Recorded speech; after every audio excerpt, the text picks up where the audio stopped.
Welcome to Austen Mondays. I am your host, Edward G. Pettit from the Rosenbach Museum and Library in Philadelphia, Pennsylvania.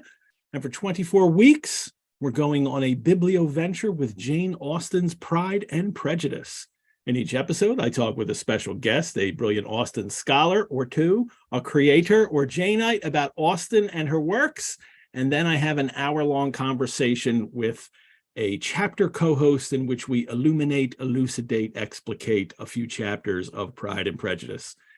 And our special guests today are Bridget Draxler and Danielle Spratt. Welcome, both of you. Thank you for having us. Thank you, Ed. We're so excited to be here. Oh, good. Good. This will be a lot of fun. I hope you will enjoy it too. More with Bridget and Danielle in a moment. And then everyone stay tuned for our chapter annotation segment when Casey MacMillan will join me to talk about chapters 51 and 52, or volume 3, chapters 9 and 10, Lydia's triumphant return, and Elizabeth's triumph over Wickham. I really love the end of 52 when she really gets him. All righty. If you're watching live right now on YouTube, or if you are watching the recording, I invite you to please like the video and also subscribe to the channel. We're getting more subscriptions every week, which is really great. Doing that gives our show greater visibility and leads to more people discovering Austen Mondays. Let's take a turn about the room. Danielle Spratt is professor and associate chair of English at California State University Northridge in Los Angeles, California. And Bridget Draxler teaches writing at St. Olaf College in Northfield, Minnesota, where they still get a lot of snow. I envy you that. I wish we got that. Danielle and Bridget met at Chawton House Library in 2011 and both participated in a 2012 National Endowment for the Humanities summer seminar to study Jane Austen and her contemporary women writers. And Bridget and Danielle contributed essays to a special issue of Persuasions online, which was published by Jasna in 2014 on teaching Austen and her contemporaries. And they are co-authors of a book from the University of Iowa Press called Engaging the Age of Jane Austen, Humanities in Practice. Came out in 2018. Well, that's the full introduction. So welcome again, Bridget. And there it is. Yes, always show the book. So thank you for doing that. The way we always start this is I ask our guests about your Austen discovery moment. Who wants to go first? I can go. Yeah, my mom was a librarian, so she brought home a lot of books for me.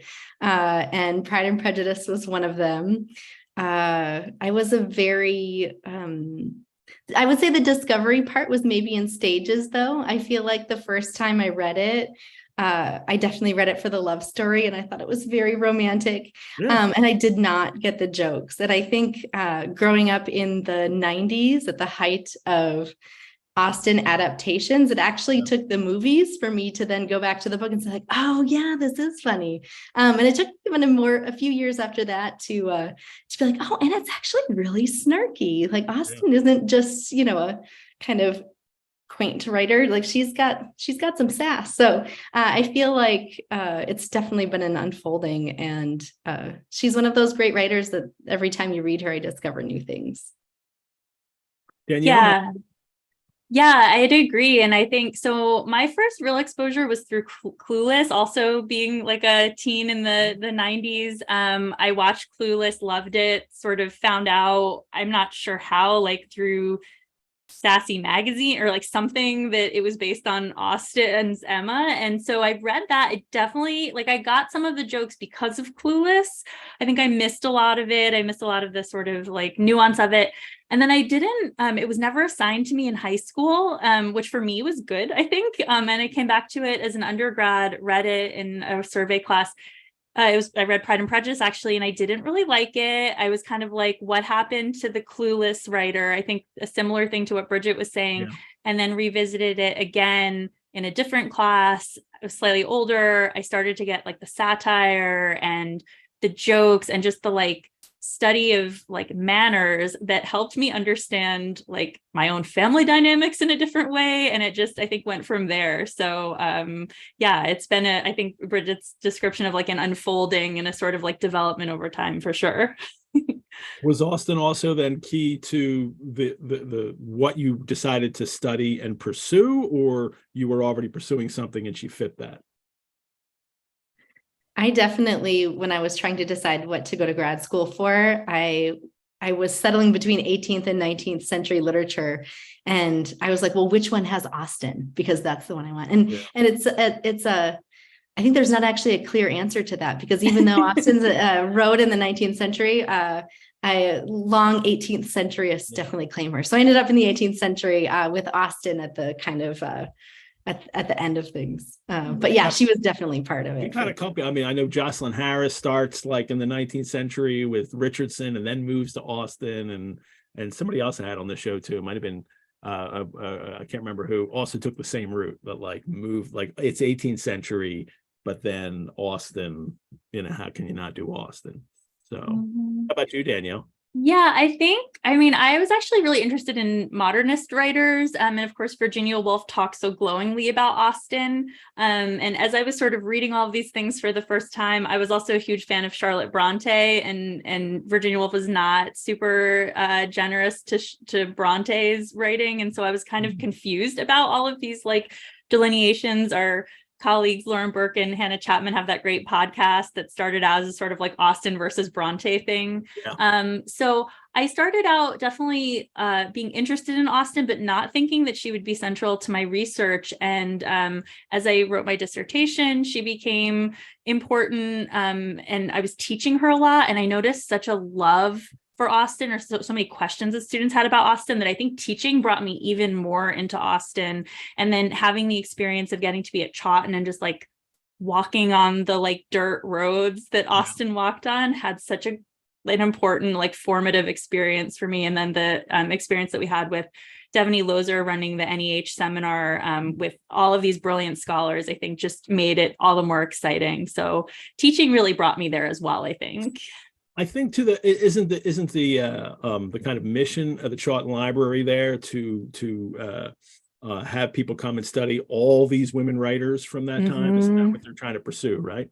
That's right. Yeah. And I think, Bridget, am I remembering correctly that we were both there to study other writers more so than Austen? I definitely was there to look at like medical like recipes and cookbooks and earlier writers. I think Bridget too was doing a different. Yeah, I was looking at Joanna Bailey and Mariah Edgeworth.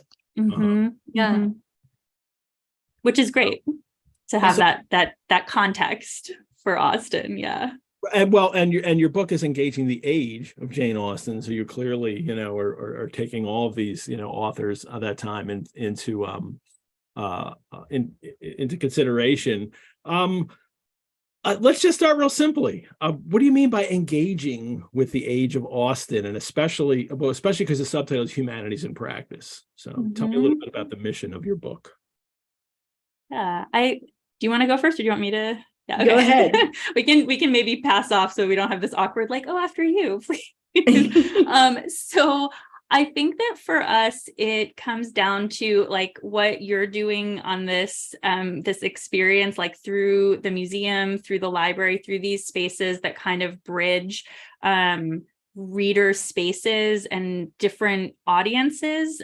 We especially like multi-generational audiences. So we see it as just a way of experiencing Austen and looking at the ways that reading Austen helps us clarify or understand aspects of our lives better. And then by the same token, how the experiences that we have today can help us read and experience and access Austen in really important and meaningful ways also. So I think it's a lot about access and a lot about, we've talked about this idea of presentism, that like the experience of today is really important for the way that we understand Austen and the way we respond to it. So whether you read Austen for the romance or for the satire or for something else, it's like it's all good and it's all part of the conversation. So I think that's maybe a big picture look at it. I don't know, Bridget, if you want to add to that idea of engaging. It's very flexible.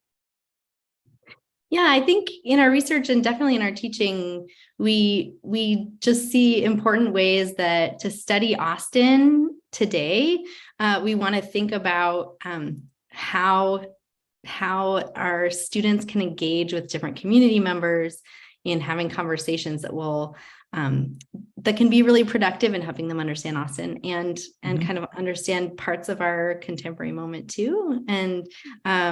And so, for instance, I bring students to public libraries to do kind of pop-up book clubs and really get students kind of sharing their research, but also kind of benefiting from what community partners kind of know and have studied about Austen too.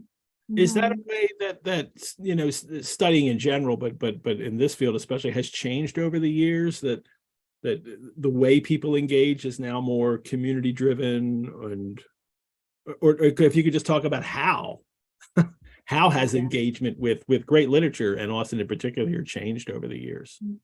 Well, I think the fact that we had to go to England to study, archival materials on Austen, and, our students don't have to do that, right? There's so much wonderful free material available online to study conduct books and newspapers and maps. And there's just all of this kind of archival research that students can do now that, in rural Minnesota that just wasn't possible before. That I think has really opened a lot of doors for us.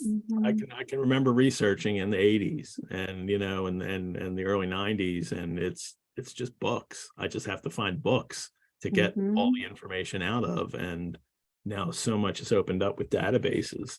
And I think the digital communities too, whether it's like the fan communities where people are writing and adding to the kind of Austen universe, or like the blogs and vlogs and like discords and all of these ways that people bring their love or their interest, or sometimes their like anxieties or other maybe not so pleasant feelings about what's going on with Austen and other writers, really supports that. And I do think that there's been like a bigger sort of turn in academia. It's not like universal, but broadly about the value that a campus space adds to the community, rather than having that kind of like town gown opposition, thinking about the way that the community itself brings such vibrance and expertise and experience that is really lacking without like making those connections. So it's challenging, but I think it's there. And a big part of our project has been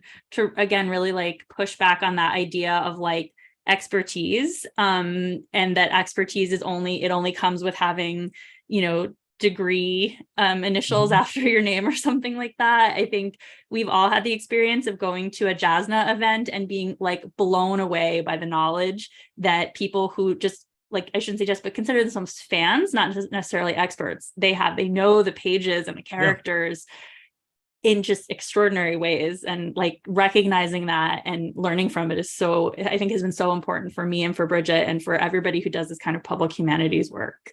Yeah, the uncredentialed experience of people. They have so much experience and have engaged with this works for so long that, of course, your work is valuable and what you have to say is valuable. And learn from that as well. Yeah. I think Austen is particularly great for bridging that divide, because there are plenty of people in the Academy who love Austen, and there are plenty of people outside of the Academy who love Austen. And there's just a lot of mutual interest. And Austen's one of those authors that kind of, because of the pop culture part, because of all the film adaptations and plenty of stage adaptations. I get Google Earth for stage adaptation like every single week. Oh, that's cool. So much of that is going on that kind of, it's not. I think there used to be a dividing line between the people who read the books and people who engaged in Austen in other ways, and that's starting to go away, even in universities. Is it? Yeah, I think so. And I think programs like this, that you're bringing different voices together, and Zoom, we were talking about earlier, it has its glitches and kind of aggravations, but it's amazing to be able to, we're in 3 different parts of the country right now, and we're able to come together and have this really exciting opportunity to talk together. So yeah, I think that change is definitely there. And I think even from when we started writing this, which was the book like 2014, Does that sound right? I think even then we were still going at it from a little bit more of a defensive, like when we were in grad school. I don't think this was true of all of our faculty mentors, but some of them were kind of like, oh, like that's the thing you do on the side. That's your like fun stuff. That's not like the work that we do as academics. And I think, we are following the leads of many of the people you've had on the show who are like, no, this is like the crucial work, right? Yeah. Yeah, I keyed in with our first guest was Stephanie Loser, who so much work in this way and engaging with in different ways with people. Is it also it's not just the kind of new technologies people are using, but I find and I think that this is turned. At first, it was a bit of a shift for me in thinking about works, but I find that newer generations coming up are far more insistent on representation in works, and being able to find themselves, and which I think was what I used to be taught you weren't supposed to. Like, you're supposed to like look for something different and learn from it. And now this has been this big shift in the mindset of young people, and I'm finding that it's really opening up so many new ways and different perspectives to look at this work. Yeah, and I think that rather than seeing that as an obstacle in Austen, it's a departure point to talk about where we can tease out different forms of representation, particularly in terms of class, but then also the ways that maybe we don't get so much representation, and how other authors, more contemporary authors, have sort of taken up some of the models that Austen provided and created the space for representation for different groups, so that these texts are talking to one another across decades or centuries in really important ways. And I think students and readers really, really love that. I'm teaching a class on Austen film adaptations right now, and we just watched Fire Island, which is so brilliant. Like, I was giddy watching it. It was so great. And it like does so much great stuff for Austen. It brings in other authors. Like, it was just so smart. So I think we're seeing that from a lot of contemporary thinkers and writers too. I'm sure, Bridget, you have lots of examples as well. Yeah, I've had students the past couple of years. So what I tend to do with students is have them do research projects about an Austen novel. And so I've had students, look at, the kind of Gothic genre within Northanger Abbey, and kind of tropes of misogyny within that genre, looking at the East India Company and Bath, and how we can see kind of influences of the kind of British Empire and all of the complexities of that kind of play out within the novels, and understanding things like fashion and what the trendy neighborhoods are in Bath, and kind of being able to share that research with Austen fans. I think gets students really excited that they're not kind of researching and writing in a vacuum, and that real people are kind of looking at the research they've done and sharing with that. But also for the students to kind of see people who are coming to a public library in the evening on their own to talk about a book for fun, when that's what their homework is. Like, they get inspired by that too. And I think it can really cultivate just really valuable mutual learning. Have you found, is there an Austen work that really, that you became engaged with, and you found all kinds of new interesting things because of how you looked at it differently in this age? That's a hard question. Is it all of them? Is the answer all of them? Is it? Yeah. Are they all like that? I mean, is she that kind of that can offer that up no matter the book? It's like being asked, what's your favorite Austen? What's the one I'm reading now? Because, they all hit me. Yeah. And I think like thinking alongside people too. So I think like Trisha Matthew, who you're familiar with, has done such great work on, teasing out some things that were certainly not in the pedagogy of Austen when I was in school. And, paying attention to the lack of representation about issues like abolition in Austen's corpus as a whole, in the published corpus, I should say, because there were other authors who were doing that. And so having them in conversation and context with one another, I think, has been really eye-opening to talk about the wonderful things that Austen does, the formal technologies, the way we just love talking about her, coming back to her, the universe that she's created. And then it also expands that in important ways. So for me right now, it's been the juvenilia. And that's something that I didn't have a lot of exposure to, but I just love, I mean, it's so fun to read. It's so different tonally, but then I love finding like bits of that in her novels. And then thinking about like, well, why did it take her so long to publish Northanger Abbey, right? Like, I think that's we can have lots of answers to that, but that, you know, defending women readers and writers is probably one good point. It's such a great novel, but also it's very political, and that, you know, wasn't as maybe as accepted as some of her other, certainly as political, but less overtly so, novels. So yeah, I think for me right now, it's the juvenilia, but as you said, it's like whatever you're reading right now is what'll do it, right? I think, thank God she got that novel back. When they bought that back later, that publisher easily could have said, yeah, I don't have it, or not responded, not sent it back, and that would have been just lost. Right. Had it. So Northanger Abbey is definitely the one I read differently. It's been my favorite for a long time. And I definitely, you know, scholar of Austen, whatnot, I totally have a crush on Henry Tilney. He's just like so charming and funny. But kind of rereading that book with students kind of at the height of Me Too, there's this moment where Henry Tilney like challenges the heroine and says, no, that didn't happen, just kind of questions her reality and undercuts her claim. That could never happen here. This is England. This is a Christian country. And whoa, did I read that differently kind of in that moment. That was actually my first Austen novel that I read and loved. And it was, you know, because I had a bad experience trying with Mansfield Park senior year of high school.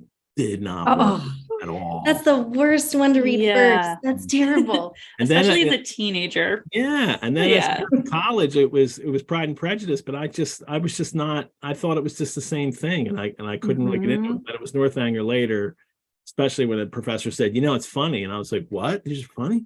And then, oh my God, it is. And then everything opened up. You also said, Bridget, and I love that you said, you know, the crush on Henry Tilney. I mean, it used to be, especially with, you know, in learning about things, oh, that's not really a proper response. That's an emotional response to a work. I find that, you know, I love when people talk about their emotional responses to characters. And is that something that's happening more now too? Yeah, I don't know. I mean, I definitely was told in graduate school, I said something about liking the book, and someone was like, that's not relevant. I said it about Titus Andronicus in the first grad class I ever took, and everybody stared at me. I said, oh, this was so exciting. And everybody stared at me like I had just said the worst thing I could say about it. And I'm like, look, I understand. We're just starting that. Like, this was an intro. Like, I'm just giving an impression that I was shocked by something, and it was an emotional response. And I was told that wasn't a good idea. So.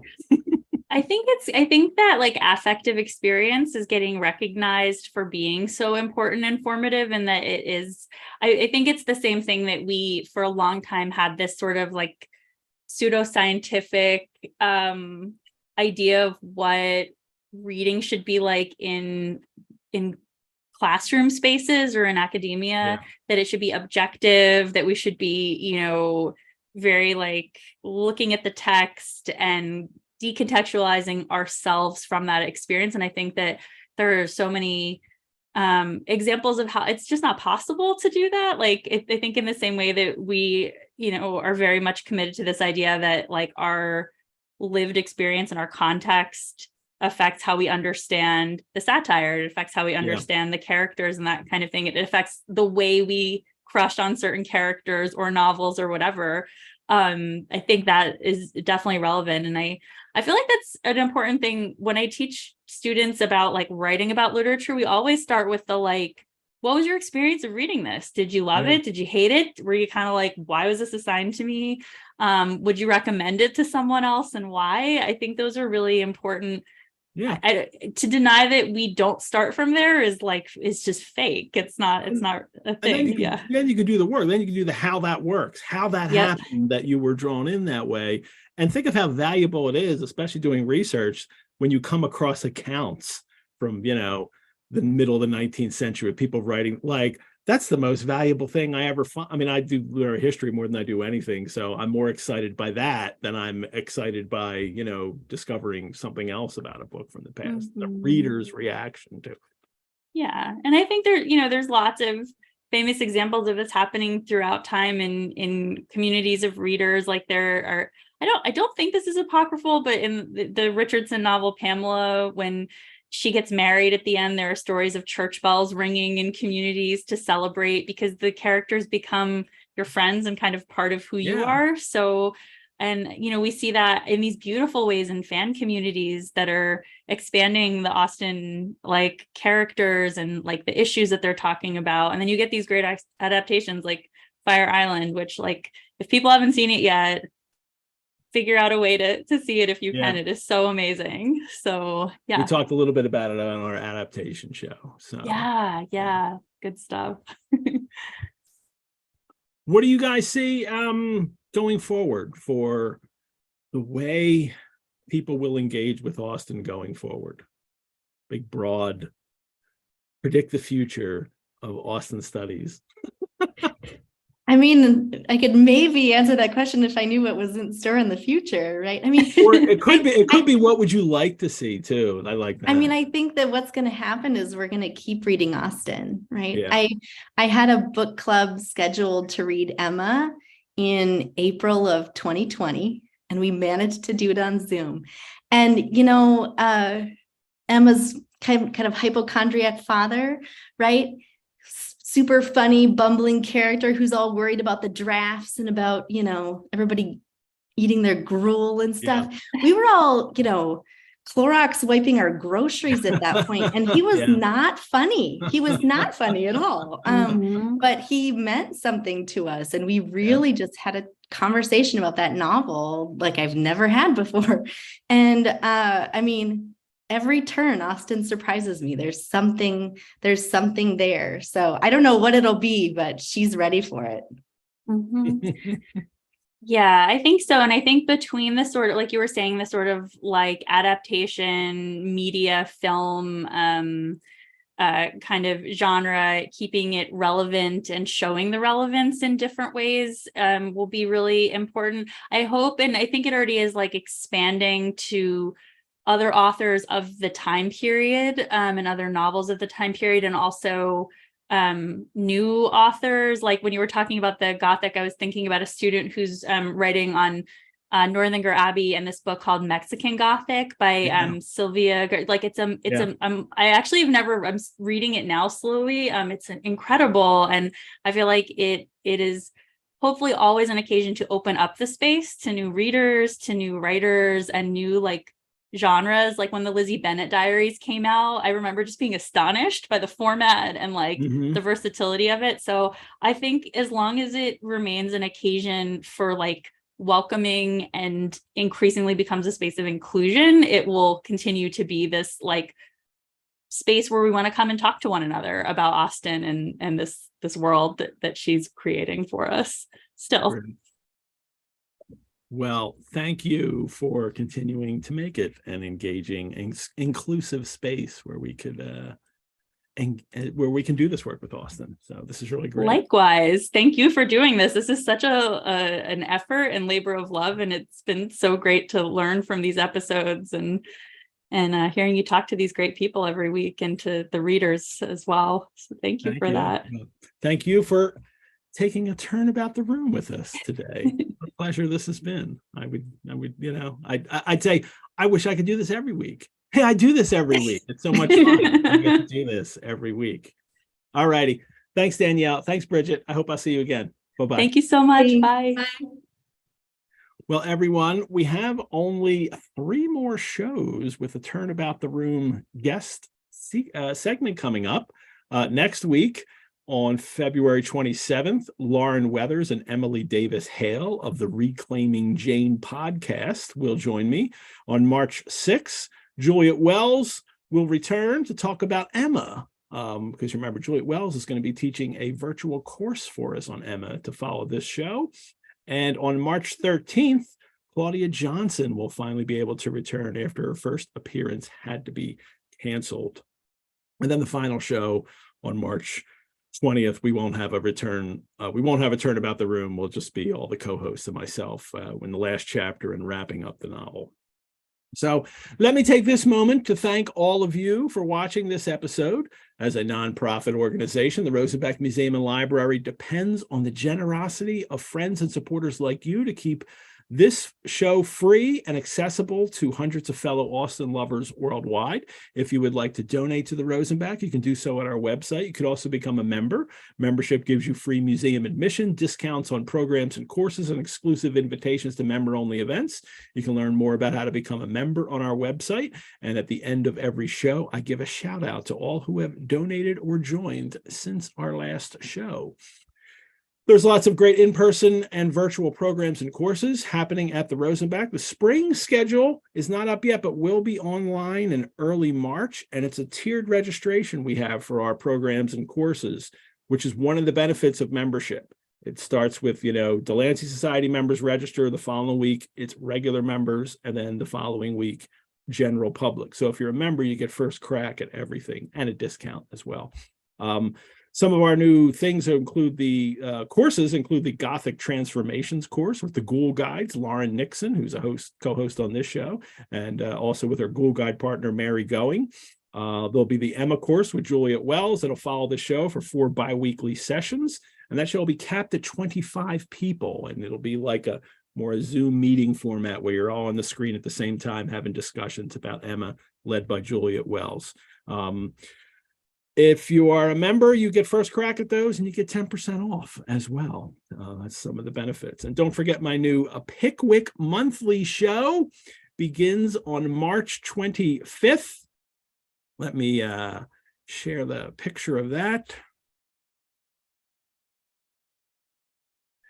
We are taking a monthly dive into Charles Dickens's Pickwick Papers. If you're a longtime watcher of these weekly shows, he's over my shoulder all the time. We haven't done a Dickens book. Well, that's not going to be the weekly show that will debut in the fall, the usual Biblioventure show. This one will be a monthly program that I will start next month as soon as this show ends on March 25th. And it'll be on one Saturday every month for 20 straight months, just as Dickens released the Pickwick Papers.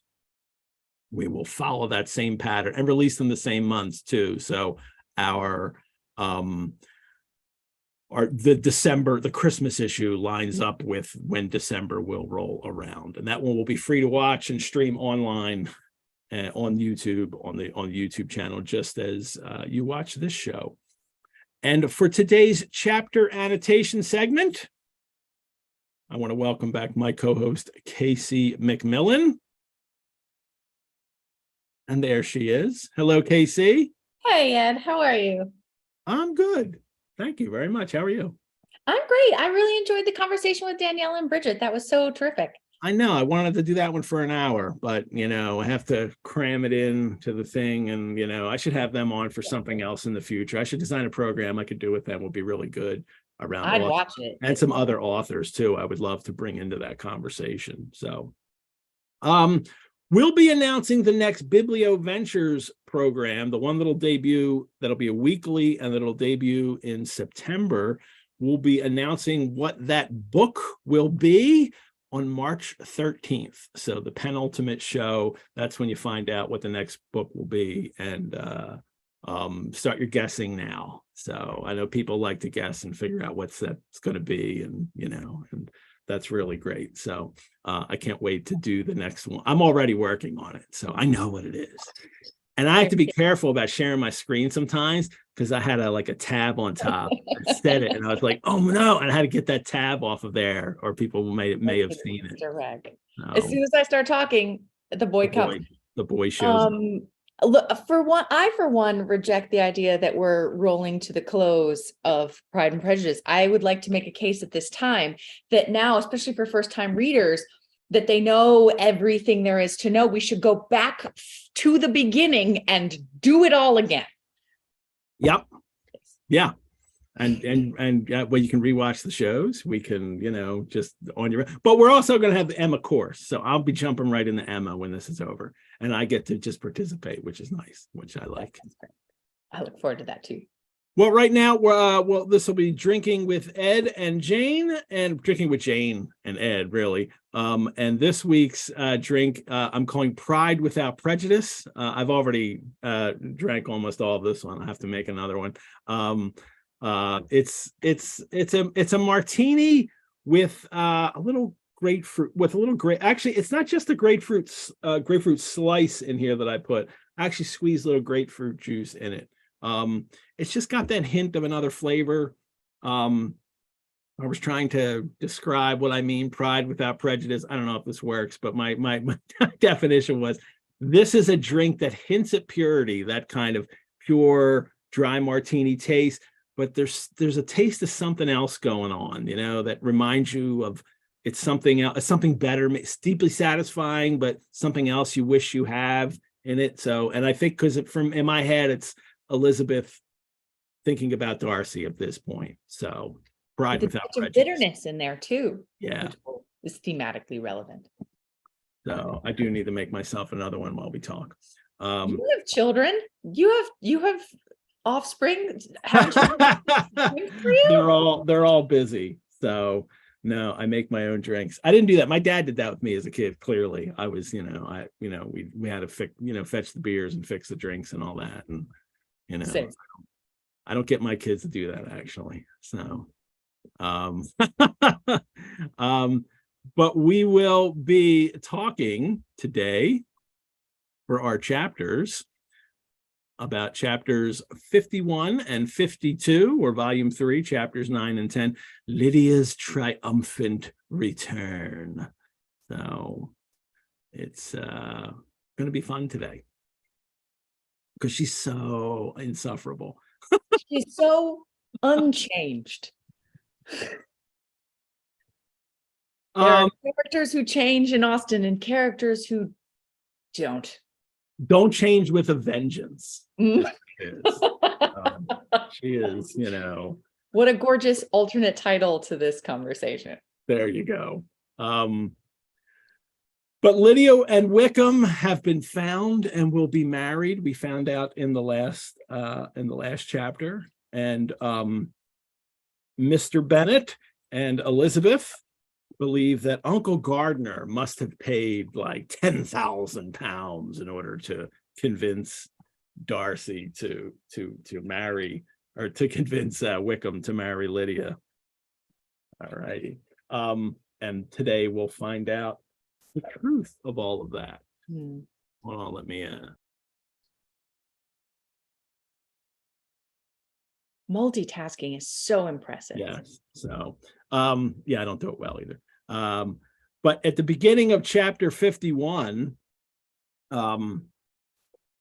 we begin with their sister's wedding day arrived, and Jane and Elizabeth felt for her probably more than she felt for herself. Yep. That really sums it up. I love it. The elder Jane, more especially, who gave Lydia the feelings which have attended herself had she been the culprit, was wretched in the thought of what her sister must endure. That speaks to me very deeply. I'm an empathetic person. Yeah. And the bad behavior of other people often affects me more than it seems to affect them. So yeah, I feel for Jane in that moment. And Jane sees and it's shame is what Jane is feeling, that she thinks Lydia, shame and dismay at not just disappointing the family by doing something wrong, but actually really the dismay at hurting the other sister's chances of getting married, and Lydia just can't even acknowledge that. That's a question we'll ask today. I think does she just ignore it, or she doesn't know? So I think this chapter's answer that question. Mrs. Bennet's also delusional. Smiles deck the face of Mrs. Bennet. She's all excited. Mr. Bennet looked impenetrably grave, and the daughters alarmed, anxious, uneasy. But Mrs. Bennet welcomes her. Well, when Lydia comes in, she welcomes her with rapture. She has an affectionate smile to Wickham, who followed his lady. And I love that clearly Austen is, writing that on purpose. Wickham comes in tow, like Lydia's got him, bringing him in tow, and which really complicates this whole issue that we have of her being so young and Wickham taking advantage of her and running away with her, and how much agency Lydia has in this. And clearly she's young, and so she doesn't, but I think it becomes a complicated issue in how much she is in charge of what's going on, and whether or not that in the end is a way of kind of blaming her. And it's not. It's clearly Wickham's fault that this has all occurred, but she's part of this whole issue. So. Oh, that's an interesting, yes, I see that interpretation of the idea of in tow. I read it as reticence, right? That she comes in with the power of enthusiasm that he lacks at the very least. Boy, no one is interested in your opinions on the subject. You're not a nuanced reader. Yeah, but I think there is certainly, she takes the lead, and as you said, unchanged with a vengeance. She is really marches forward in her lack of gravity, and he too, I think, follows in kind, as charming as ever. She said Lydia was Lydia still, untamed, unabashed, wild, noisy, and fearless. Now, and as a contemporary reader, you're like, yeah, like they're all good things.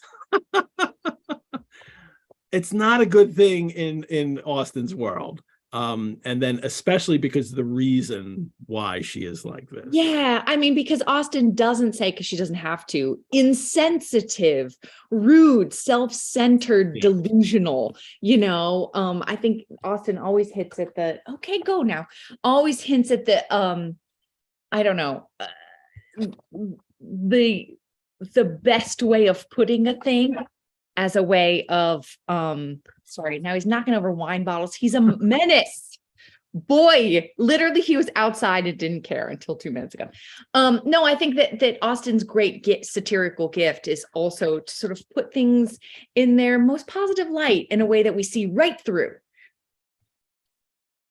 My cat is named Jane Austen, and she has zero interest in this show. She never, like, if she's ever up here, she's just sleeping somewhere. I would like it read into the record. I have another cat, a very well-behaved, lovely, all gray cat named Gravy. None of you will ever see her because she's quietly resting somewhere.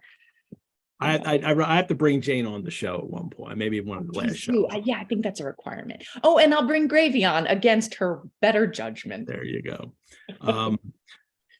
So yeah, this Lydia characteristics that should be, that should be normally celebrated for a modern audience. We have to remember that this isn't, the reason she's done all this. And Wickham is just, he's not at all more distressed than herself. And I love this last line of the paragraph, the impudence of an impudent man. I mean, he is just shameless at what he's done. And he's acting like, oh, here I am. Like I've just, like I just wooed and married your daughter, of course. And, no, you ran away with her, and, and she didn't even know you were going to abandon her. Yeah, I think we'll get there. I think there is further examples of his impudence to come in these 2 chapters in a really audacious way. Yeah. I also, in reviewing the various annotated Pride and Prejudices to gather wisdom that is not my own in preparation for these chapters, one of them made the lovely point in that moment of that Elizabeth would never again underestimate impudence, is the sense of like, great, from this young woman who has previously made snap judgments is now approaching the world with circumspection, is now having learned something. So what a lovely contrast too between their intractable unchangeability to her, even in this moment, reevaluating her own snap judgments of people. Mm-hmm. When her own snap judgments are mostly correct anyway. Mostly. Yeah, mostly. It's interesting. It's I wonder if with Elizabeth, is it because she relied too much on what other people were saying and how like she was taking into account like with Wickham, how everybody loved him, so that kind of influenced her, and with Darcy, how everyone didn't like him, and that also influences her. And then when she gets her kind of real, when she learns herself, that's when she's able to really come across. Oh, see, for me, the opposite. I would give her credit for being, oh gosh, to use the Insta parlance, an influencer, right? I think part of the reason why everyone in Meryton didn't like Darcy is because she spread the delicious tale of how he said she was merely tolerable. Like one of the gems of Meryton, the wittiest Bennet daughter, merely tolerable. This guy's a chucklehead. That's not an Austenian word. I would say that there is rather than being influenced by others, right? Think of how little she gives a care to Caroline, who would who would put herself forward as an influencer, as one to follow in fashion. Lizzie's like, nah, I don't care about any of that. I think, it's about how they treat her. And she has we'll come to it, I think, a mention of a sort of a teasing moment for in her own vanity that I think she makes a joke of herself, acknowledging that, her vanity was, abused. I have a good question here from Jody, but one of our audience, but I'm gonna wait because it hits it at a better point later in this chapter. The bride and her mother, could neither of them talk fast enough, as we would imagine. Mrs. Bennet and Lydia here not talking, but Wickham's just being like, he starts inquiring after his acquaintances in the neighborhood with a good-humored ease, like, oh, how's so and so? Oh, I don't know, you probably owe that person money, so I wouldn't go meet them right now. They're not going to extend. That's why he's asking. Yeah. And then Lydia, I am sure I had no more idea of being married till I came back again, though I thought it would be very good fun if I was. So fun. And then Lydia, but she, who never heard nor saw anything of which she chose to be insensible, continued. And that's the question that I have, that, is she deliberately ignoring the fact that this isn't right? Or does she really not think it's right? And that's one of the things I want to tease out and see if we can find clues of that in the text. Does she really know she's doing something wrong, but I can't admit it because then I won't get to do this fun thing that I'm getting to do? I don't know. We'll see. I don't even know what to hope for, because if there's part of her that just doesn't want to know, because then she stops having fun. And in some ways, I can live in the comfort of knowing, she kind of deserves what's going to come next. Not even a spoiler. Like, we're not going to know about her marital life through the end of the novel, but we can all guess it's not going to be great or fun or a partnership. So if she's ignoring, if Lydia Bennet is la la la la la la la in her ears, then I have to feel less terrible than if she's just this too young a girl who, because her mother is not good at parenting, literally doesn't understand consequence. Well, that is just a tragedy. Could she also be just relentlessly out for having fun all the time, that she always will have fun because she's just relentlessly pursuing that? And the problem is, it's to the detriment of everyone around her. Right. But for her, she's having fun. I love that reading. That consoles me, Ed. Thank you very much. Doesn't console me, because it means she's going to continue to wreck everybody's life around her. Hey, well then, look, she's going to be in places where the people who could be hurt by her are learning to protect themselves better. So good luck to you, Newcastle. Lydia's well, I do love that moment. It jumps ahead a little bit where Lizzie says it's not the I don't much like your way of getting husbands. Oh, but it's jumping ahead a little bit, but it's pertinent when Lydia says, oh, do you want to hear about how I got married? And Lizzie's like, no thanks. Yeah, no. She's like, yes, you do. Blah. You're so strange. So strange. I'll tell you anyway. Yeah. like, I'm going to tell you anyway, says to me that there is some bedrock of, I'm just not letting in whatever is unpleasant. Yeah. And so maybe that's a testament to the resilience she's gonna need being married to George Wickham. Oh, I hope. I mean, how does Mrs. Bennet stay happy all the time when her husband treats her so badly? Well, because he's rich, partly. That's She gets what she wants. She gets what she wants in life. yeah. And that's part of it. She can lay a good table. She gets to lord it over the people of Meryton, over whom she can feel superior. I mean, I hate to like, But she came out of that, you know. yeah. So I hate to put it all on money, but I feel like money is the thing that Lydia and Wickham are never going to have enough of. And so that's going to lead to much greater unhappiness than a woman who gets to sort of play at being the great lady, despite how her husband treats her. Mm-hmm. Yeah. I don't know. In the hierarchy of needs, being rich helps. It does. Lydia starts talking about how does everybody know about I'm married? Oh, and this is their person, and she wants, and that's when Elizabeth can bear it no longer. She got up and ran out of the room and returned no more. It's surprising she does it twice in this little section tonight. Runs out of the room, and it feels so un-Lizzie-like to me. Yep. Rather than to walk out with the dignity of a bon mot, right? She like, please, that it surprises me every time. And then the whole, you know, when they're all gonna go into dinner, and Lydia asserts that, oh, Jane, I take your place now. You must go lower because I'm a married woman. And this is the whole, people don't know, the kind of order you go into a room is by rank. And certainly if anybody, like if Lady Catherine is there, she goes in first. She would go in before the Bennets. But then for the Bennett, it's the married couples in order, because if they're all the same rank, marriage means you outrank someone else. And so now Lydia, the youngest, gets to go in before Jane, and just pointing it out is just so rude. Even though she's correct, pointing it out is not correct. Pointing it out is the one moment in the chapter in her life where she is correct on the etiquette of good conduct. Yeah, there you go.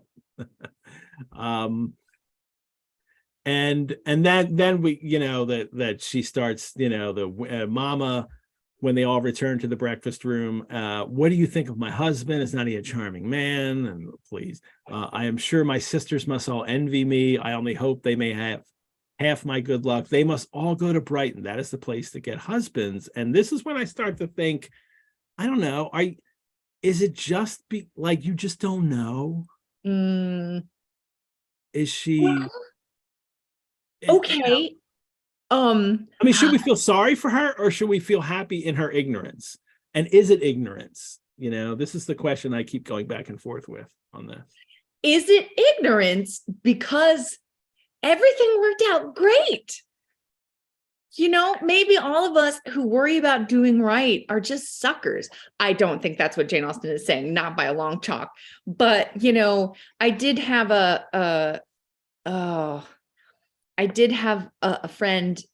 No, I mean, there have been, not to make this gendered, but there are a lot of ladies on this call. So ladies, you're going to be with me in this moment.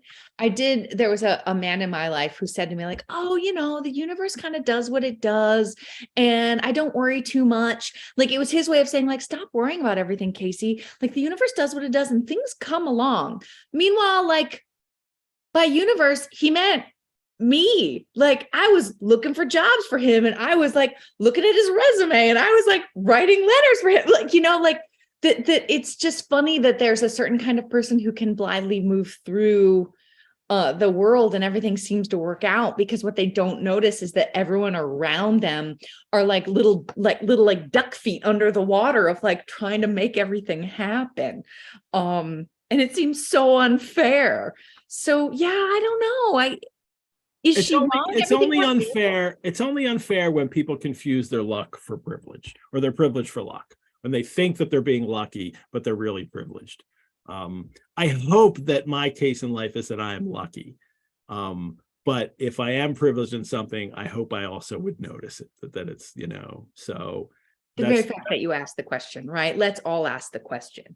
That I think I don't think Jane Austen would use those terms of privilege, their contemporary terms, but privilege means something else for her. Privilege is Yes, it's a thing, and that's positive, and it's like what you get because of the rank you're born in, and you're supposed to cultivate it and take care of it and recognize your responsibilities with it as well. Yes.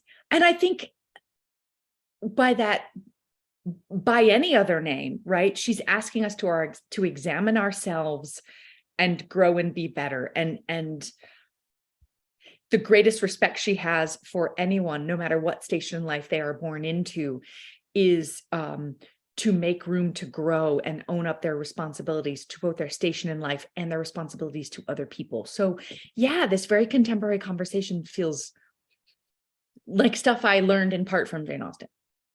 Yeah.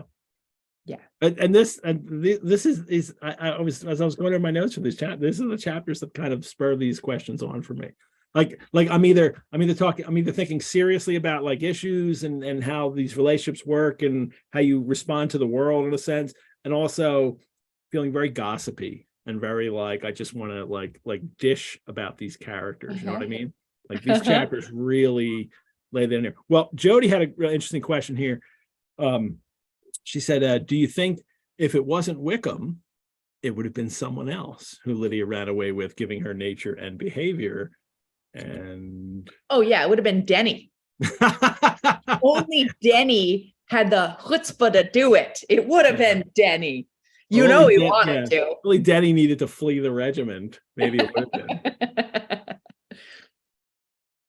But she does, and we've already learned through Kitty that there was already some flirtation going on between Lydia and Wickham, and that she already had her sights on him. He was going to be the one, but could it have been someone else? I think so, and I think that it seems as if and she's just this is where all my sisters should go to get husbands. I mean, she thinks that this is the answer seems to lean to me that she really just doesn't understand, and that she really thinks that it doesn't matter how you get a husband, it's just that you get one, and she can't see that running away with him first would at all harm her as long as he married me, but it's because of her selfishness. She doesn't realize that that's affected other people, and I think it's just ignorance all the way. I don't think she really understands the full import of what she's doing always, and that's her parents' fault. Yes, I was going to say that, because the flip side of ignorance is it actually reflects a pretty deep understanding of the values her mother has imparted to her, which is get married, be chosen, be the prettiest, be the most winsome, be the loveliest, be the one who grabs attention. She has successfully managed to do all those things with a man who is the favorite of everyone in town and the favorite among her wittiest, most popular sister. So yeah, that's gotta feel like a win. And Elizabeth's the only one that calls her out loud. She says, I thank you for my share of the favor, but I do not particularly like your way of getting husbands. She's the only one who will say out loud the uncomfortable truth. You know what I love about that moment is that Jane Austen does the service to her heroine of not giving Lydia's response to that put down, because her response was like, I don't know, which totally takes the wind out of Lizzie's sails anyway. Yeah. Right? Like when you hear Lydia's like, whatever, it's totally going to ruin the power of the moment. And whatever, single girl, like doesn't give Lydia's like, but this is the reader. This is Elizabeth says what the reader thinks. Yeah. And again, more identification with Elizabeth. Of course.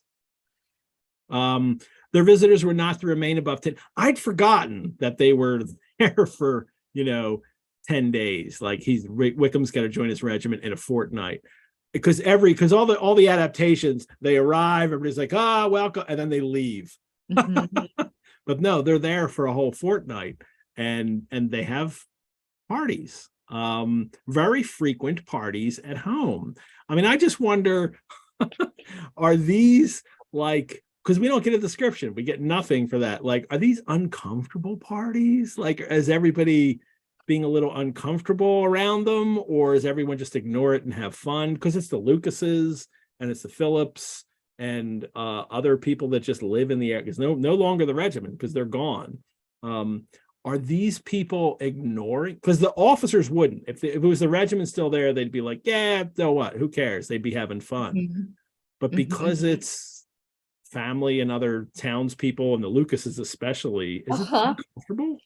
I love this question. It makes me think about like, yes, okay, now I want to direct that scene. Thank you, Ed. I hadn't thought about this before. I think it depends how closely you're aligned with Mrs. Bennet. I think the Phillipses, yes, are on Team Bennet and jump right back into, oh, they've forgotten all about Wickham's debauches and seductions and are right back to, yeah, it's a wedding, it's so great. And I think the Lucases, I don't know. I just imagine my husband of 15 years and I like dropped into the Regency, and at one of these parties, the full conversation we're going to have with like just our eyebrows.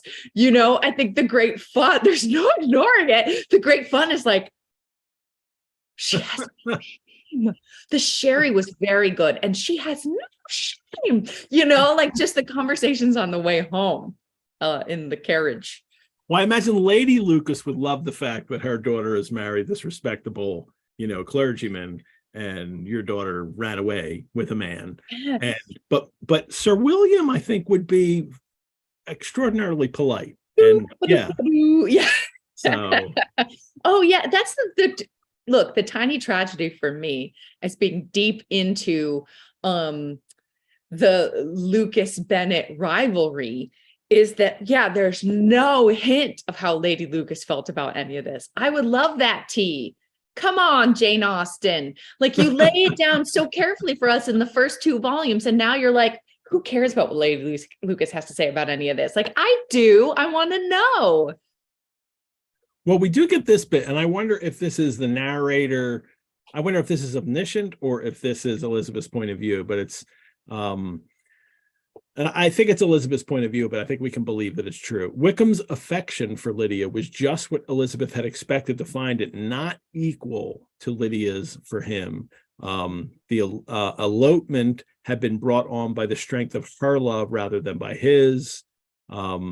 No, this is all Elizabeth. Yeah, clearly. His flight was rendered necessary by distresses of circumstances. And if that were the case, he was not the young man to resist an opportunity of having a companion. And we talked about this, you know, when we first found out they ran away, is, you know, why on earth would he run away with her, knowing that he can't get anything from her, you know, financially, and it could actually maybe hurt him in certain circles to know that but my point was always that, like, it doesn't matter. He can debauch any woman that he wants, and he's going to be fine in the end, as long as it's somebody not too powerful.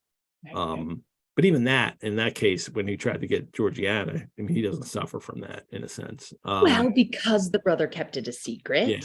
And I feel like that will come up in the next chapter of like, why does Wickham settle for far less than 10,000 pounds? Yeah. Is okay. It feels like now a powerful person is ready to expose him if it's necessary. Well, I like this. Yeah, but I think it's interesting. Elizabeth just comes up with this very practical response. It's like, he had to run away because he had too many debts, and why not take this girl with him? She's willing to go. That it's that kind of careless, reckless, you know, attitude of Wickham, that he's not concerned with consequences, because he doesn't care. Not because he hasn't suffered in the past because of things that he's done and it's not benefited, but he just doesn't care. It feels pretty radical, as you say, for Elizabeth to recognize this so pragmatically. Is right. Think about her at her age, you know, at 20, given the care with which married ladies protect the innocent ears of the unmarried, for her to see this capacity in a young man, to see this, to recognize the truth of, oh, it doesn't even matter that she's a lady. He had an opportunity and he was desperate, so he took it. Like, that feels, ooh, like a real exposure to one of the, I don't know, the underbelly of society that Liz would have been protected from up to now. Like that feels to me like a more radical realization than even how it's spoken of here. Well, I mean, to just be very blunt about the realities of the time. I mean, if Wickham wants to have sex, he either needs to get married, or to go to prostitutes, or to find a woman he can have sex with and then walk away from, no matter the consequences to her life. Yeah. And that's actually, the kind of, for him, it's the route with the least consequences, in a sense, if you consider all the fact of, sexually transmitted diseases that he's going to have to encounter with prostitutes. I can get this, clean woman, who I can have sex with, and I'll just walk away from her. And what are they going to do? Come after me? Like, I have nothing. I mean, they're not going to hurt me in any way. So he takes that route, and it's a way for him to have sex and not suffer consequences, because the Bennett family isn't powerful enough to make him suffer. And yet it still feels radical, right? So again, maybe I'm putting a layer on this that Jane Austen's not particularly interested in, and maybe I'm confusing the text with the 95 Mrs. Phillips shows up and talks about seductions, that there was not a shop girl, like not a merchant's daughter that wasn't interfered with, that's the sort of thing that Elizabeth doesn't even have to hear about until it's her own sister that's run away. And still there must be something unsettling in knowing that, I don't know, believing that you were from a protected class and then sort of realizing the extent to which that was always an illusion. Yeah. These women are not protected, So Georgiana's protected. These women are not. The Bennett girls are not in any way, in the fact that, the entailment and they don't get to inherit, and the fact that other men can come prey on them and their father is not really going to be able to do much about it. And he literally does nothing about it. I mean, we'll get to like how the marriage will happen. His father does nothing about it. It's not even included. Well, we already know that in a sense, but then we get the details of how that happens, from the letter from Aunt Gardiner. But first, it's Lydia, like, oh, aren't you curious to hear how it was managed? No, really, replied Elizabeth. I think there cannot be too little said on the subject. La, you are so strange. That's, Lydia. So Lulu wanted me to do the Lydia voice that I do, and I so, La, you're so strange, but I might tell you how it went on. Like, it's just like a Monty Python woman voice that I don't, want to do. And then Lydia starts telling her about how her aunt Gardiner is preaching to her, and like, and they were so horrid all the time she was with them. I not once put my foot out of doors, though I was there a fortnight, not one party or scheme or anything. That kind of language says to me, like, you don't understand what's going on. Like, she just, she thinks that, I'm fine. I'm going to get married. So what's the problem? What makes her so well suited to Wickham is that an interpretation of those statements is everything is everyone else's fault, right? My aunt and uncle Gardiner were so rude, it's all someone else's fault. It's the selfishness that comes through all the time. That, I would love for that kind of, wild, untamed, thing to be true. But all it is with Lydia is it's really just you're just selfish. That's what all those terms kind of mean for you. Is just you're just selfish. And then she says, it doesn't, we needed somebody, but it didn't matter who was there because Mr. Darcy might have done as well and Mr. Darcy, repeated Elizabeth, and I like, oh yeah, he was there. Oh, sorry, I wasn't supposed to say that. Like, does she say that on purpose? No, I would say by your own interpretation. She's like, doop doop boop boop. Oh, oops. Right. No, but she was told she was told she wasn't supposed to say anything. So that's why I wonder. It was to be such a secret. So it seems likely that, like, because it's supposed to be a secret, she wants to let this information out Oh, there. maybe. Sure. I mean, Yeah. I'm definitely unduly influenced by Julia Sawala's like, oh, oops, in the 95. But sure, I think that's a totally legit interpretation, right? Because certainly Lydia, just right the page before, I want to tell you how it went. She likes being the one with knowledge. She likes being, there's power in knowledge, there's power in gossip and secrets. And maybe she doesn't even know why she's not supposed to say Darcy was there, but yeah, to have the power of the knowing. And Jane and Elizabeth are like, oh, well, then if it's supposed to be a secret, don't tell us. And Elizabeth even was forced to put it out of her power by running away. Running away again. She's like, no. But I love this, the next paragraph, right? But to live in ignorance on such a point was impossible, or at least it was impossible not to try for information. She's like, there's no way I have to find out what this is. Yeah, she's not a saint. Like Jane's like, we're done. Jane would never ask anybody. Jane's like, I'm never going to ask anyone for the rest of my life what happened. I'm going to go pick buttercups and hold them up to my chin. Elizabeth is like, I'm writing to my aunt right away to find out what the heck was Darcy doing there. I need to know. I shall certainly be reduced but to tricks and stratagems to find it out. She's like, and fair enough. Yeah. Yeah. Wait, we got to do what we have to in these extraordinary moments. Yeah. So she writes to Aunt Gardiner, and then she responds with this long letter, which is a lot of, chapter 52, when she gets the letter back. My dear niece. Ooh, can I, before you jump into that, she sat down on one of the benches and prepared to be happy, for the length of the letter convinced her that it did not contain a denial. Any one of us who received a letter from the college we wish to attend knows that feeling, right? Like, remember that? They don't get them anymore with the email, do they? You're the one with like college age kids. Lulu's letter said it started with congratulations. A thick letter. So we knew that she got in. So there you go. The thick letter. Sorry, I didn't mean to like interrupt your. It just I felt every time I come. And you didn't even receive it in the mail. It's online. You got the log in to read your acceptance letter, or you're really great, but you're on the wait list. Well, we didn't get that letter. So. Right. Like there's no power in looking at the megabytes of the email to determine whether or not there's a lot of information in there. Like the things kids are robbed of today. Yeah. If Lulu had to wait any longer to receive it in the mail, she would have blown the casket. I don't know if she's watching the show tonight. So, all right. Aunt Gardiner writes, and she starts it. It's interesting.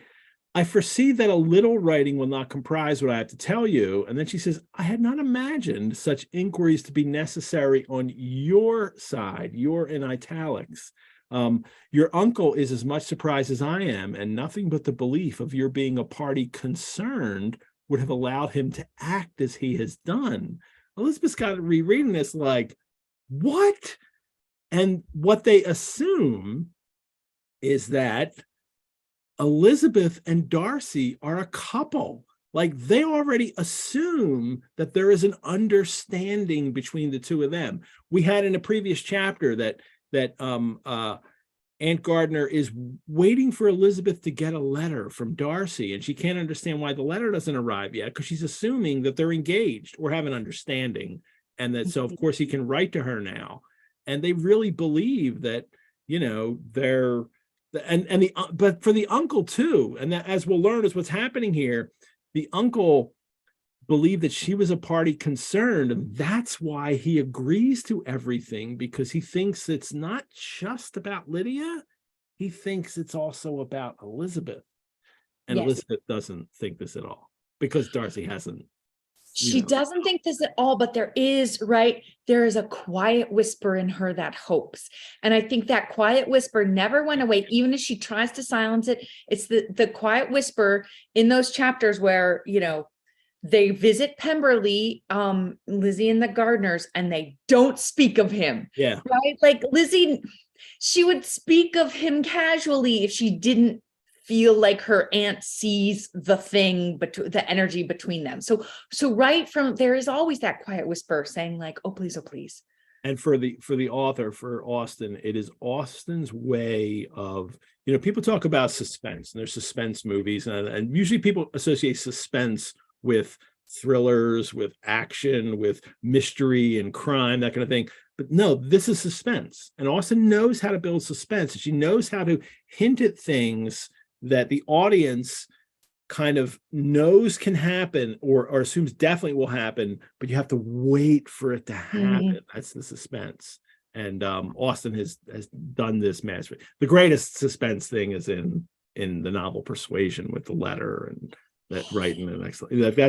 That's her building suspense at the end, and then boom, like hitting us with it, and it's great. Yeah. But you can see it in all her novels. She understands how to do this, how to create suspense in a novel, and suspense being what an audience, a viewer, a reader is aware of and is waiting for to happen. And it's not a shock, it's not a surprise. We know that it's coming, but it's that long wait, that unveiling that we're put here. And that feels like the difference, right, between this relatively early novel. And I hope first time readers, I know there are a bunch of you out there, please weigh in with what your experience of this moment is reading it the first time. Is that, yes, right? How sure are you that Darcy loves Lizzie? I've read it so many times I can't even be sure of what I'm sure of.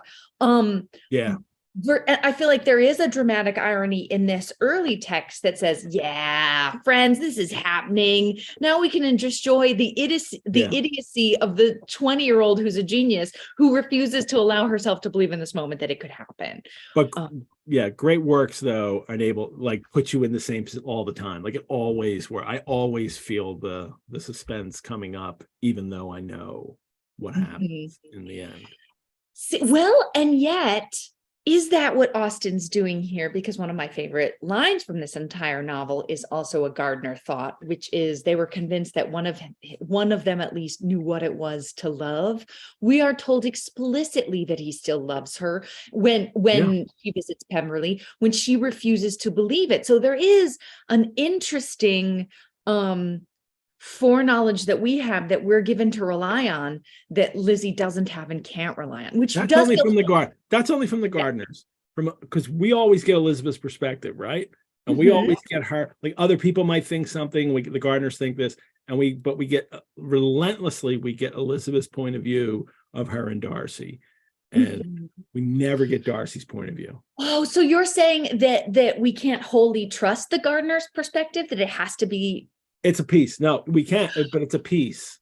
We get her perspective, and we get what the Gardiners say, but we never get Darcy. We never get the thoughts of Darcy saying, I am in love with Elizabeth and I want to marry her, up to this point. That's all I'll say. Good point. I don't want to say anything for the future. Yeah. No spoilers. Yeah. What if he's done with her after having when he dumps her in the next to last chapter and says, I will never marry you. He gives her the same line she gave him. So. Dear reader, I didn't marry her. It's a great mashup. So we get Aunt Gardiner recounting what happened. That Darcy shows up. He comes to Gardiner to tell him where they are, and that he also visited Wickham repeatedly, but Lydia only once. We also find out that he left Derbyshire like one day after they did. Like, as soon as Elizabeth and the Gardiners left, he left the next day to go to London immediately to find them. She says his conviction of its being owing to himself that Wickham's worthlessness had not been so well known as to make it impossible for any young woman of character to love and confide in him is what was his motive for doing this. That his mistaken pride, and confessed that he had before thought it beneath him to lay his private actions open to the world, made it a duty to step forward.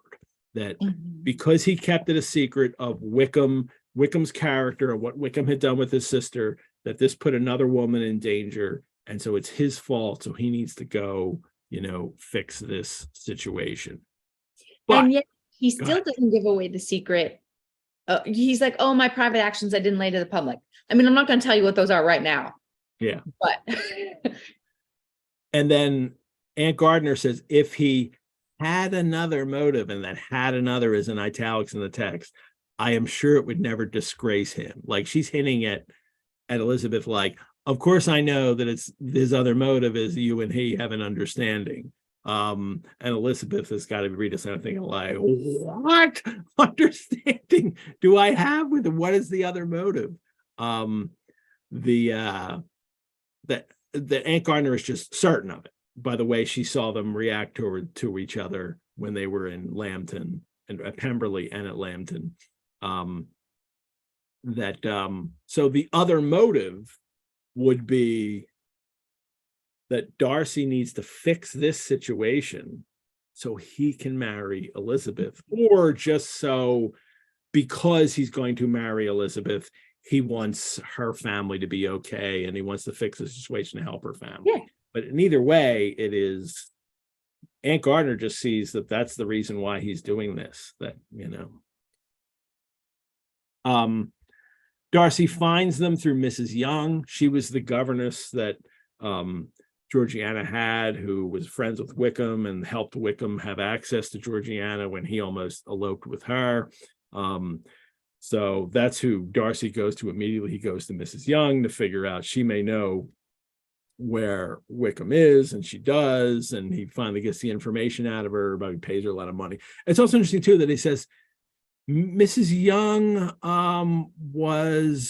who was some time ago governess to Miss Darcy and was dismissed from her charge on some cause of disapprobation. We know what it was. She then took a large house in Edward Street. How did she do that? That Darcy gave her money. Darcy gave her money to buy this house that she would turn into like a lodging house. And he gave her that money so she would stop, so she would not talk. Yeah, that's what I get from that. That's how she got her. This many years old when wow, Ed. Yeah, of course. Right? Like he has to bribe her to keep the secret of her own malfeasance. Oh, yikes. And that's how he knows where she is. Because he gave her the money. She bought this house to do a lodgings. He's kept tabs on her too. He knows where she's living. He's been careful about that. Like the people that know, I'm keeping tabs on you. And he's, I think it's just hinted at that he must have gave her the money for that house. She was a governess. She can't buy a house to then, to run as a bed and breakfast. She doesn't have that kind of money. She was a governess. She doesn't even have a scone recipe. No, seriously, that blows my mind. I literally never thought about it before, but of course it would make, right? He is imperious. He's going to keep everybody close to him. Oh, damn. So he finds out through her, has to probably get greased. He has to grease the wheels a little more there. Or not, or just he's like, I'm going to expose you as a bad person and then nobody's going to want to live in your house. Well, that's not the case. He'd probably give her money. When Darcy goes to them, Aunt Gardiner says he tries to persuade her, Lydia, to quit her present disgraceful situation and return to her friends as soon as they could be prevailed on to receive her, offering his assistance as far as it would go. Lydia, you can leave him right now. I will take you to your family. Don't worry. I will help you. But he found Lydia absolutely resolved on remaining where she was. You know what I love about that?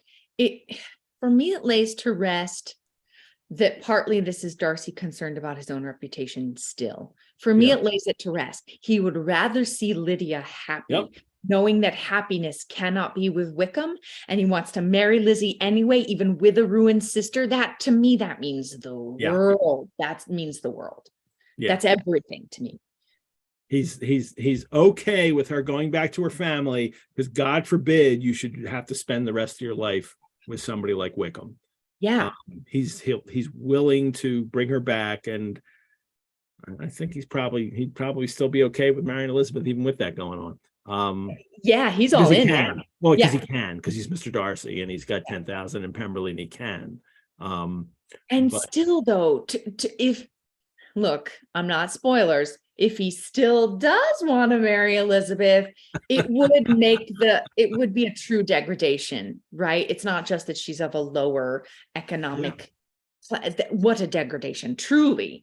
And it's more than Bennett himself is willing to do. Well, he doesn't know what to do. Lydia was sure they should be married sometime or other, and it did not signify when. She's like, so what? We're going to get married. Don't worry. But what Darcy learns, it says, from his very first conversation with Wickham, he never, he learned that had never been his design, that he was obliged to leave the regiment on account of some debts of honor, and then he flies with Lydia, which is what Elizabeth thought happened, and that is what Darcy discovered too through Wickham, so confirmed. And Wickham's willing to just not marry her because he still cherished the hope of more effectually making his fortune by marriage in some other country, which I assume he means maybe the colonies, like, I'll just go off to America or Canada or Australia. Or even just another county, another county. Wouldn't be Australia at the time. That's still criminal country for this, for this time period. But even just, or somewhere else in England, right? The thing that blows my mind is the extent to which,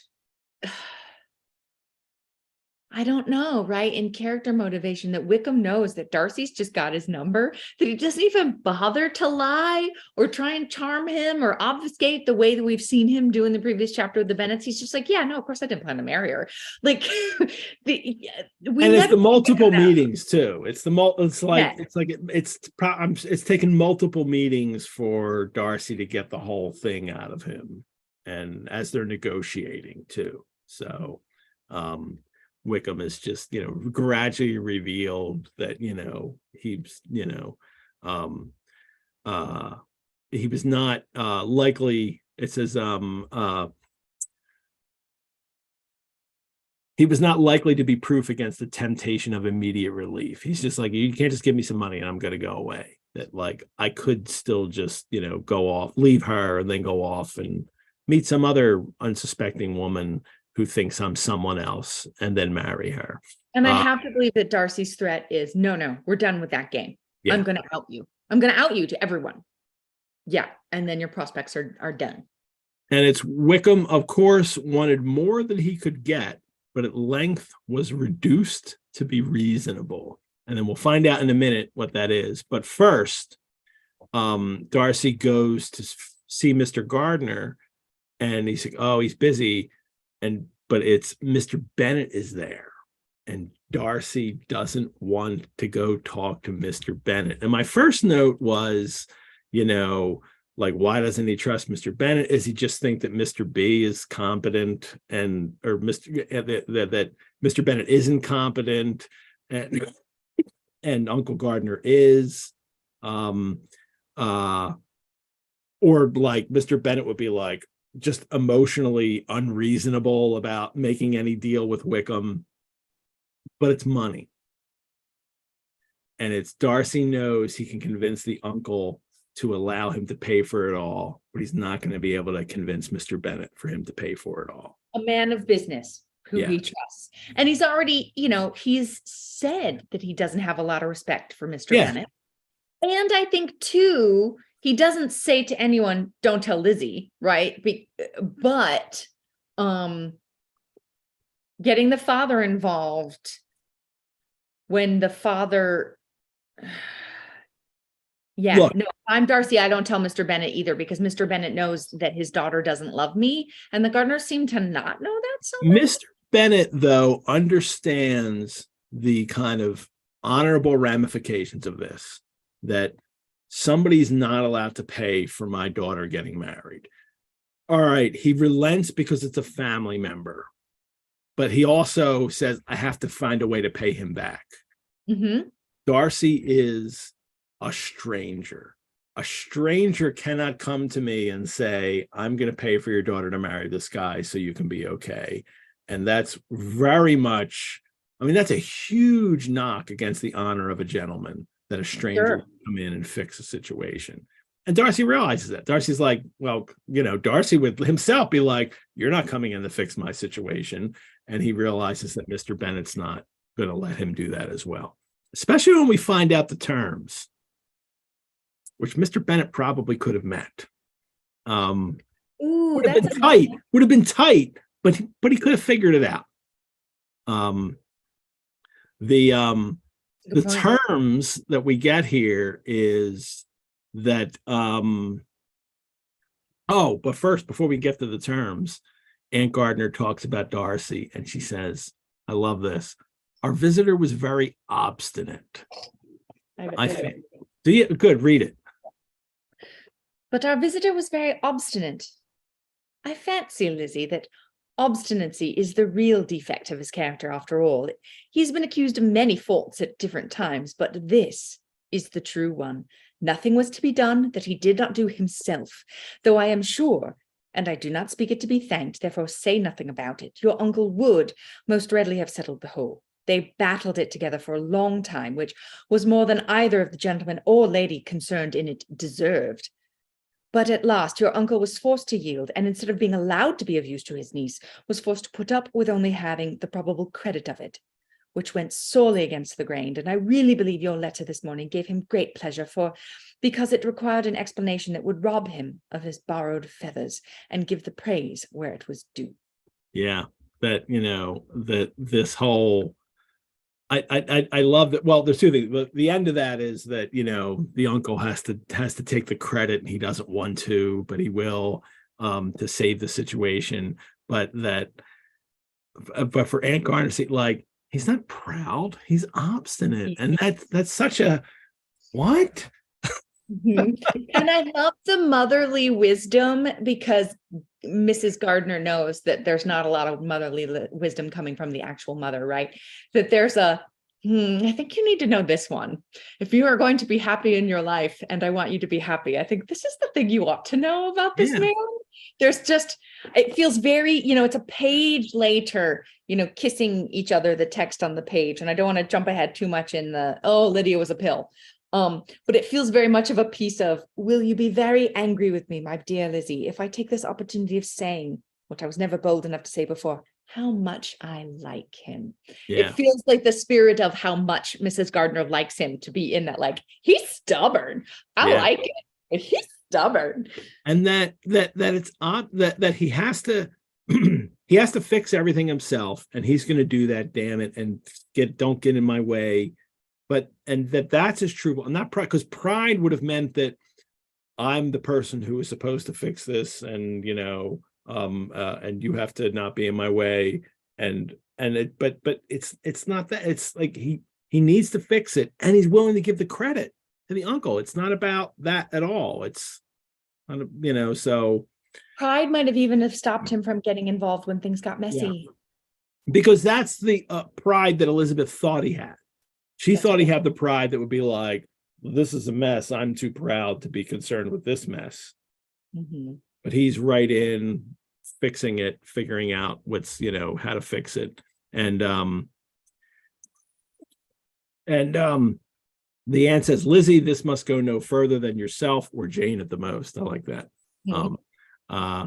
But the debts are to be paid, amounting, I believe, to considerably more than £1,000. Considerably more. So anywhere from like 1,000 to like almost £2,000. That's just his debts. That's just what he owes everywhere.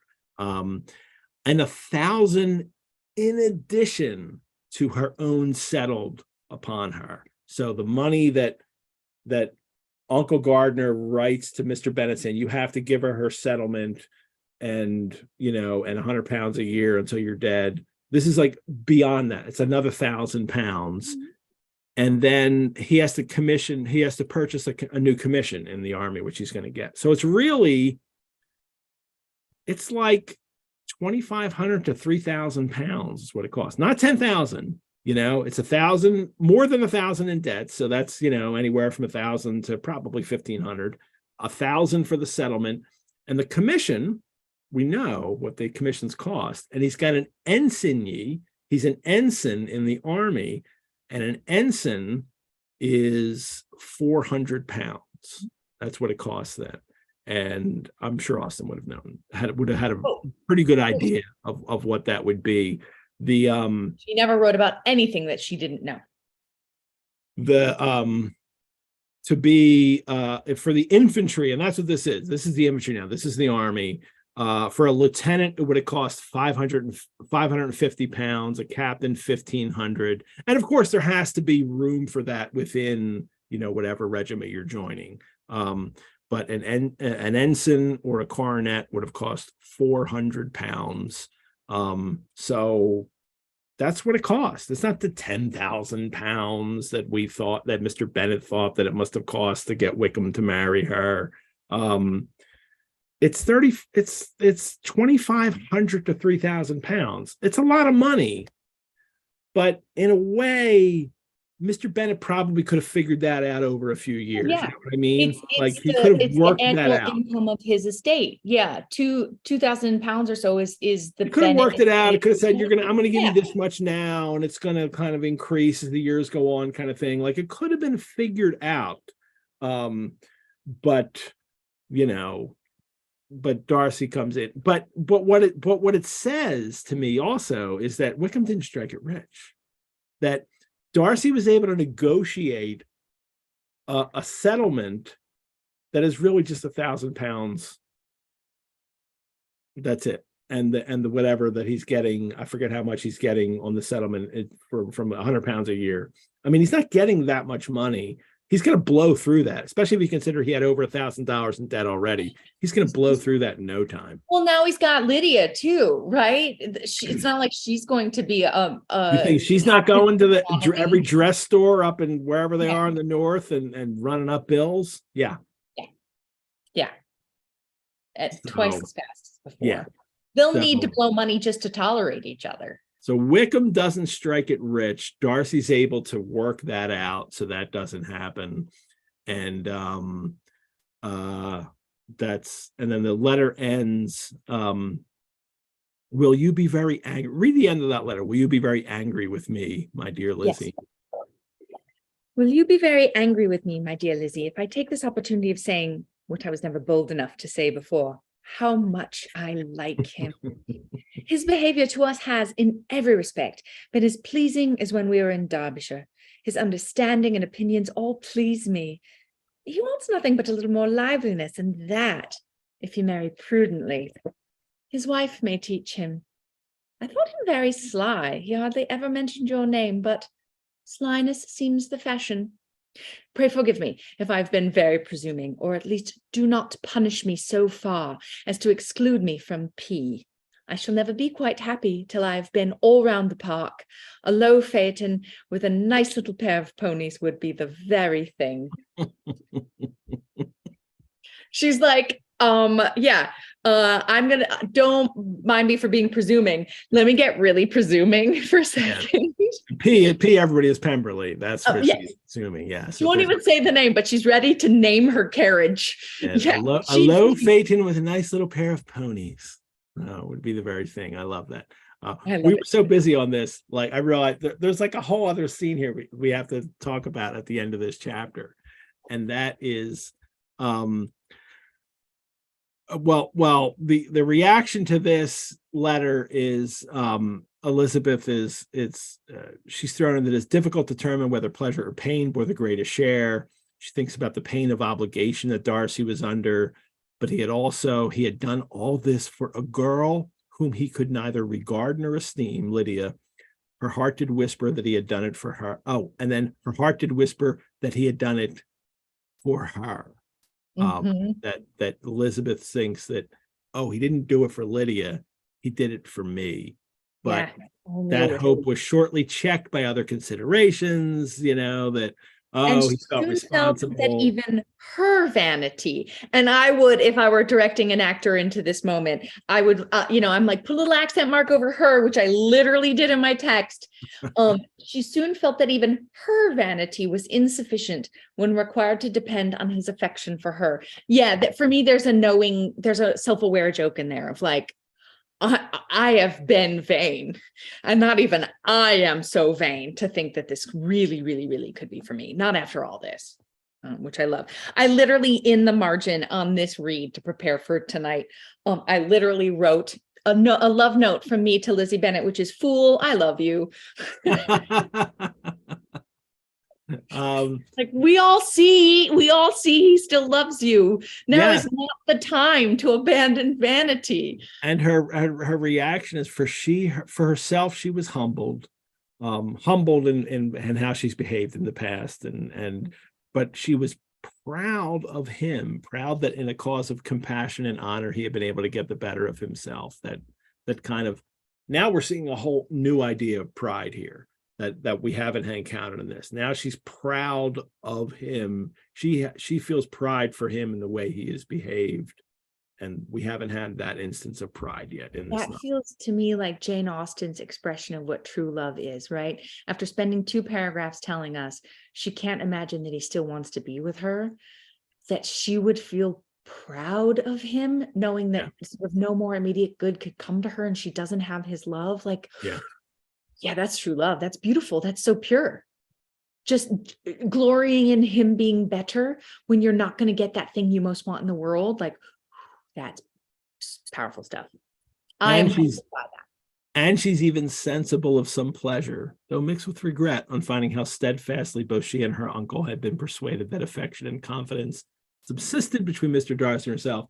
That kind of, pleasure, and like, Aunt and Uncle Gardiner really think that we're we're the couple. So yeah, they're so wrong. What do they know? 2 worldly people of a generation older than me. What could they possibly see that me at 20 does not?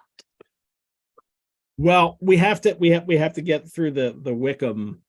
Now Wickham and Elizabeth are going to talk. We have to do this more quickly than I thought we were going to, because this winds up being just a very gossipy channel. Like, I just really want to talk about characters and how they feel and what they're thinking, and more than I thought was going to happen. Like, my notes are shorter for this than they are for other ones. To talk about the talking. Wickham comes out she's walking outside, and Wickham comes out, and he tries to do the whole, like, get information from her, but also be nice to you. My dear sister, we were always good friends. Now we're better. And then he tries to get information out of her. Like, oh, have you seen Pemberley? What did the housekeeper say about me?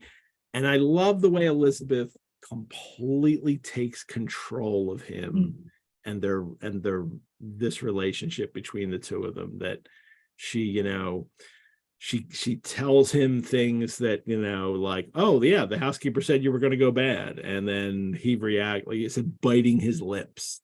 Elizabeth hoped she had silenced him, and that she gives him enough information to say, you better shut up. And like one of those clown balloons with like sand in the bottom where you can punch them and they just pop back up. That's Wickham in this one. She's like, she'd hope she silenced him. Bang. And he's like, boop, boop, boop. I was surprised to see Darcy. Yeah. Like, it's magnificent. Yeah. He tries to talk about Georgiana. Oh, she's got over the most trying age, and she's like, yeah, she's fine. She's, he says, oh, did you see the living that I was supposed to get, to be a clergyman? And she's, like, oh, well, did you even want to make sermons? And then he tries to do the thing that, he keeps saying. He says, I told you so from the first, you may remember. And then a little bit later, he says, you may remember what I told you on that point when we first talked to it.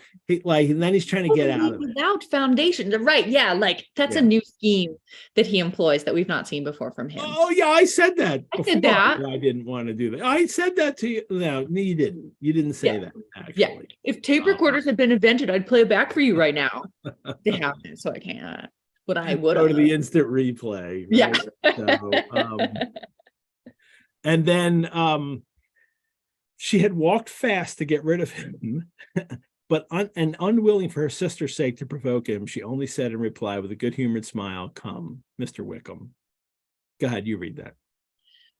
Come, Mr. Wickham. We are brother and sister, Do not let us quarrel about the past. In future, I hope we shall be always of one mind. She held out her hand.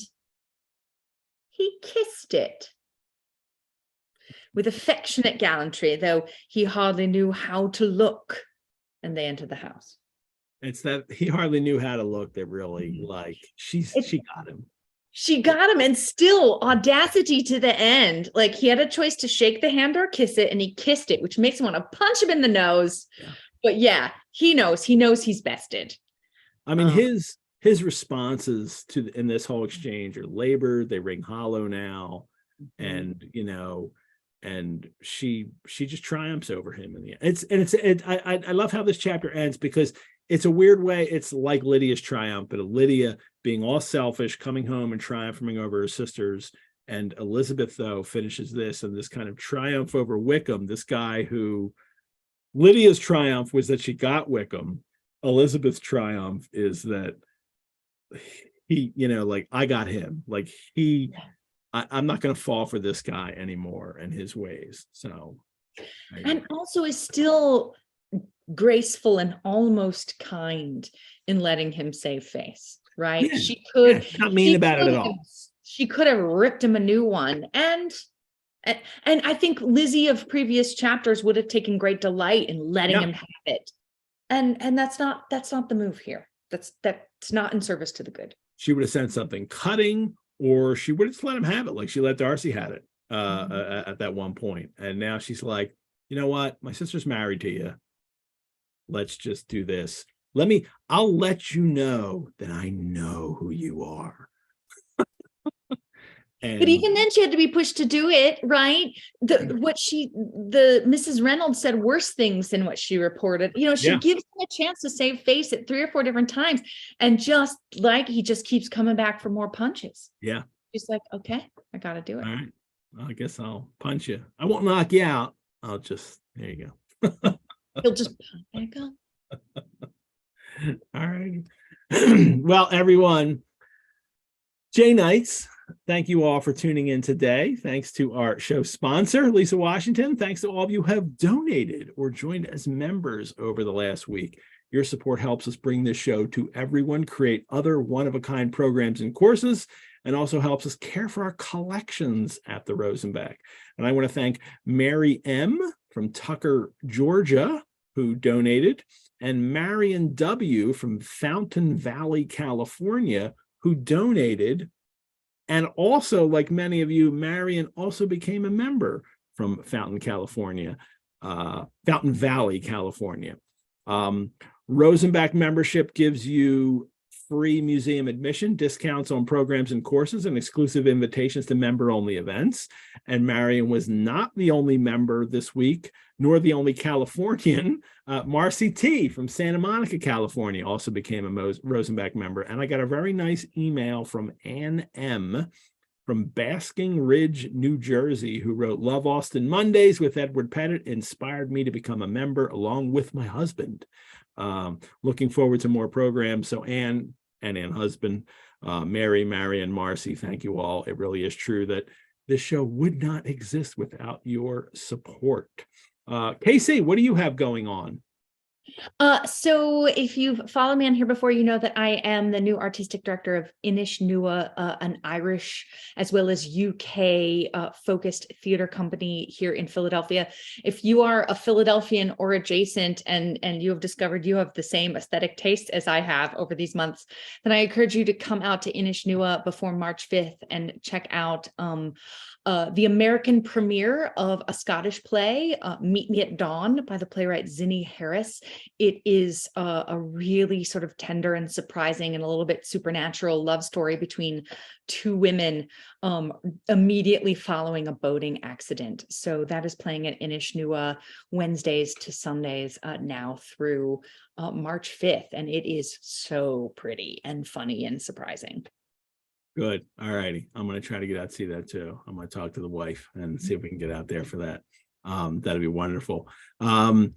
Yeah, Inish Nua, one great work that they've done. I'm so happy that you're part of them now too. So, all righty, everyone, sign up for Pickwick monthly. We have an Austen Mondays Facebook group where you continue the conversation. If you're watching right now, as you're watching right now, like the video, subscribe to the channel, leave comments there as well. Thanks to Brianna, who was our chat Mrs. Reynolds, for managing the links in the chat. Thanks to Bridget Draxler and Danielle Spratt for taking a turn about the room with us today.